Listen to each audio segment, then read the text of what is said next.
Welcome back to calculus. We are going to do a few examples here with sines and cosines again, and then the next video will be secants and tangents. So this one I kind of picked a messy one, so you can see one that gets doesn't work out so nicely. Cosine to the 9th, and also put a 3x in there as well.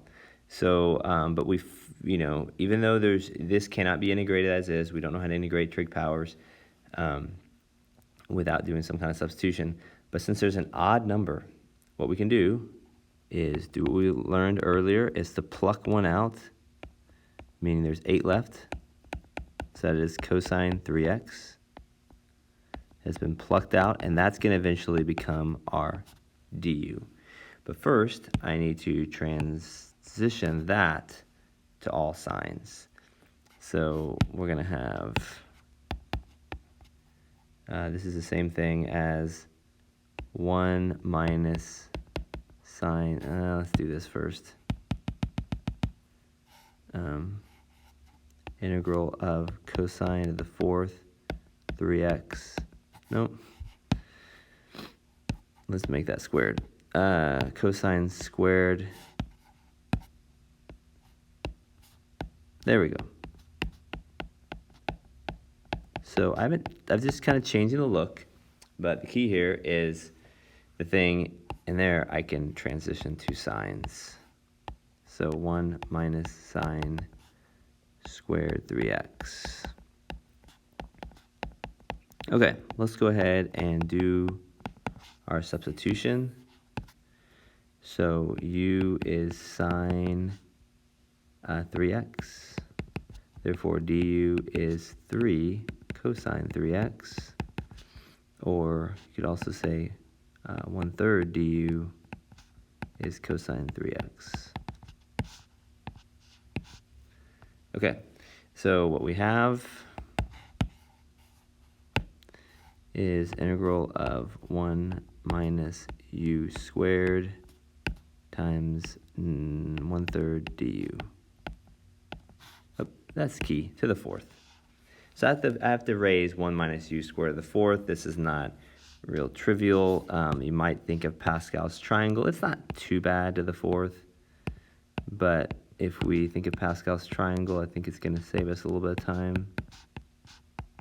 Right? And this is our 1, 2, 3, 4th row. We count that as our 0 row.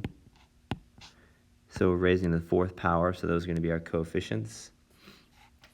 I'm going to need to go down here so I have a little more room. This is going to get really wide here. So we have 1, and since there's a minus, it's going to alternate plus minus. So 4 is the next coefficient, and then a plus 6, then a minus 4, then a plus 1. Put the 1/3 out front, du.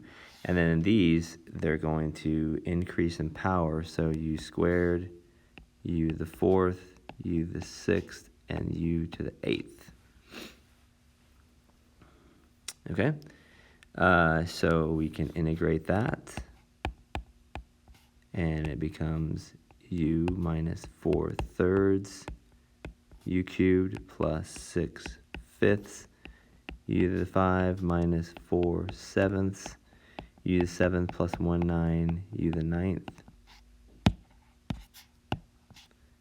plus c. We plug in, and we get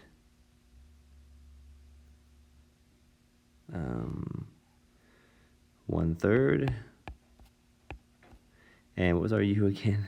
Forgot. Sine to 3x. Okay. Sine to the 3x minus 4/3 sine cubed to the 3x plus 6/5 sine to the 5th 3x minus 4/7 sine to the 7th 3x, and finally plus 1/9 sine to the 9th 3x. And just have enough room to put my plus c there. Wow, that actually, I did it a different way in my note, and that was considerably faster. Let me just see if this looks to be the same.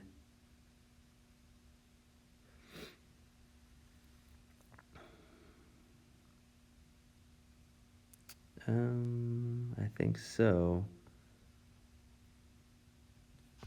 Make sure everything looks good here.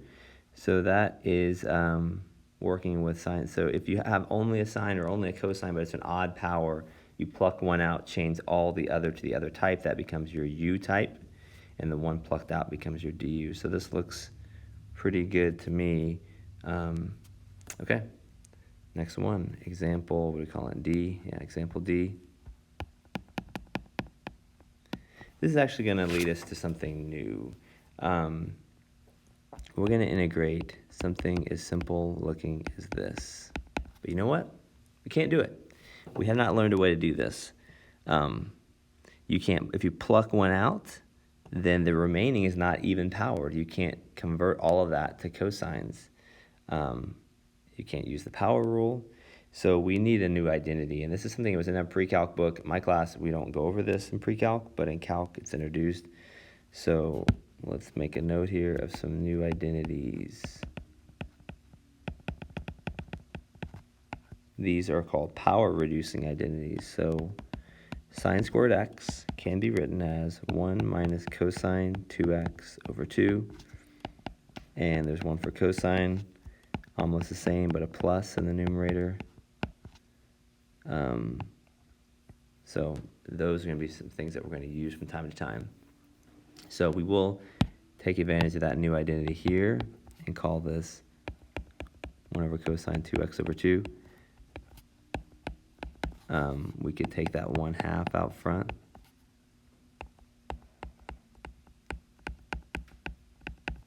And then we're going to integrate what's there.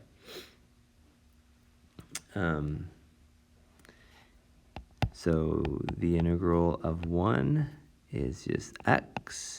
And what's the integral of cosine 2x? Let's just try. Is it sine 2x? What's the derivative of sine 2x? Remember, it is cosine 2x times 2. So I need a 1/2 on this one to make it work. And that's plus c. So you can keep the 1/2 out. You could factor, actually just factor in the 1/2 out. And we have 2x minus sine 2x plus c. If you don't like that little move I made there, that bothers you, if that concerns you a little bit, you are permitted to do a little u substitution. Like that, I could have done that and made this, let's just focus on that, the integral of cosine 2x dx. I could have written that as the integral of cosine u times 1/2 du, and see how we're going to get the same answer.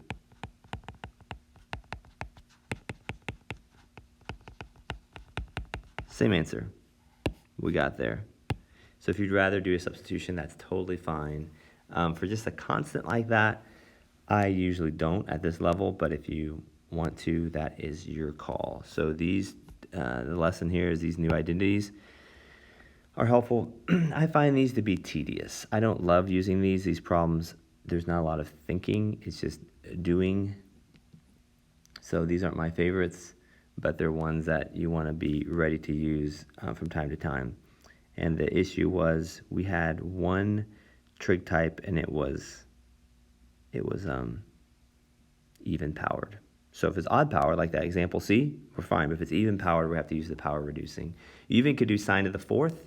You'd have to do a power reducing and put an